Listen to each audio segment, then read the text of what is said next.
Nafisa opa, konditer texnolog nimaga kerak o'zi?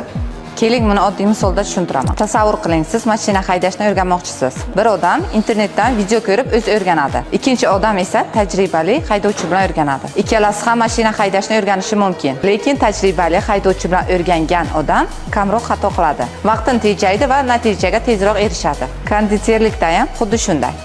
Retseptni internetdan topish mumkin, lekin qaysi mahsulot sotiladi, qaysi retsept daromad keltiradi, qaysi xatolar zarar keltiradi. Buni tajribali konditer texnolog aytib tushuntiradi. Shu sabab sizga texnolog retsept emas, vaqt, pul va mahsulotni tejashga yordam beradi. Konditer texnologning vazifasi sizni ortiqcha xarajatlardan, xatolardan va vaqt yo'qotishdan saqlash. 20 yillik tajribam davomida men mijozlarga faqat retsept emas, balki qaysi mahsulotni chiqarish, qaysi mahsulot daromad keltirishi va ishlab chiqarishni qanday yo'lga qo'yish bo'yicha maslahat berib kelaman. Agar sizga ham konditer kerak bo'lsa yoki sexingizni rivojlantirmoqchi bo'lsangiz, Darik orqali bizga murojaat qiling.